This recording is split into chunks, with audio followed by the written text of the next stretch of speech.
I just moved to the city, eager to start a new chapter in my life. After a few days of searching, I finally found an affordable apartment listed on a popular housing rental website. The photos looked promising, showcasing a cozy living space and a convenient location. Excitement mixed with apprehension as I made arrangements with the landlord to meet and inspect the apartment. The day arrived, and I headed to the address provided. The neighborhood appeared quiet and charming, nestled among tree-lined streets. However, an eerie atmosphere emanated from the residential building. Its aging facade created a sense of abandonment, as if time itself had forgotten about this place. Despite the initial unease, I convinced myself that appearances can be deceiving, and this could be the home I was looking for. The homeowner, Mr. Anderson, greeted me at the entrance. He was a middle-aged man with a weary expression and an air of secrecy. As we climbed the creaky staircase, I couldn't help but notice a faint odor of decay lingering in the air. The smell sparked doubts in my mind, but I dismissed them, attributing it to the building's age. As I stepped into the apartment, I was immediately struck by its peculiar atmosphere. The walls seemed to whisper their secrets, and the floorboards groaned beneath my weight. The furnishings were outdated and worn, reflecting the dilapidation that permeated every corner of this place. Despite growing apprehension, I maintained a polite smile, trying not to reveal my concerns. As Mr. Anderson led me through the rooms, I couldn't shake the feeling that I was being watched. Shadows danced on the walls, as if unseen eyes were peering at them. However, I attributed it to my overactive imagination, resolving to find a rational explanation for these eerie sensations. Just as I was about to express my interest in the apartment, Mr. Anderson casually mentioned that the previous tenant abruptly moved out, citing strange phenomena and a constant sense of fear. A shiver ran down my spine, but I reasoned that it was merely a coincidence. People often have different thresholds for discomfort, and perhaps the previous tenant was simply overly sensitive to their surroundings. Despite my doubts, I signed the lease agreement and moved into the apartment a week later. After a few days, an inexplicable sense of unease enveloped me.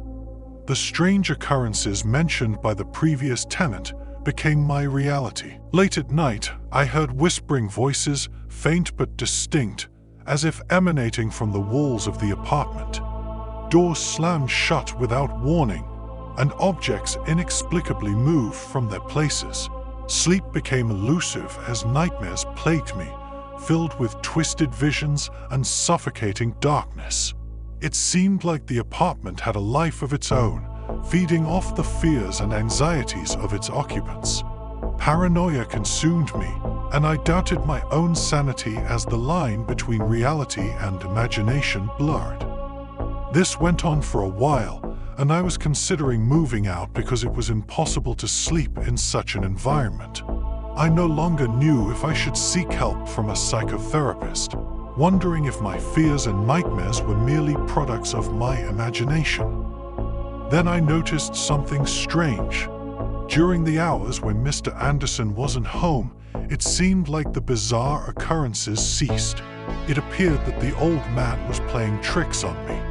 I wondered why he would do such a thing when I diligently paid rent and was essentially an exemplary tenant. I decided to catch him in the act at all costs. I pretended to be asleep, intentionally leaving the door in the hallway open, waiting for him to come and start moving objects and playing other pranks. That's when I would catch him. However, to my surprise, the night passed without incident. Mr. Anderson didn't come to my apartment, even though he was definitely home. I waited for him until morning and went to work feeling extremely sleep-deprived. It disappointed me, and I decided to sleep less but keep observing the situation. About a week passed of my intense observation. There were no changes. Mr. Anderson didn't show up, and the objects stopped moving, and the strange occurrences ceased. I seriously began to consider seeking professional help because what was happening to me was clearly not normal. Perhaps it was all just my imagination, triggered by the old appearance of the house and its peculiar smell. One fateful night, as I lay in bed, tormented by hours of night vigils, I saw it. A figure, hazy and ethereal, stood at the end of the hallway. It was definitely not Mr. Anderson. I couldn't believe my eyes. Frozen with horror, all I could do was watch as it slowly dissipated into the darkness. That was the turning point. In a fit of rage, I gathered my things, desperately trying to escape the clutches of this apartment. As I closed the door for the last time, a deep sense of relief washed over me. I knew I had avoided something far more sinister than I could comprehend. I didn't say anything to Mr. Anderson, but I didn't care. Years have passed since that dreadful event, but the memories continue to haunt me. The apartment still sits vacant, its secrets hidden within its crumbling walls. I often think about unsuspecting people who may enter that apartment, unaware of the horrors that await them. Now I share this cautionary tale as a warning to those seeking a new home. Beware of the unseen forces that may lurk behind the doors of rental apartments.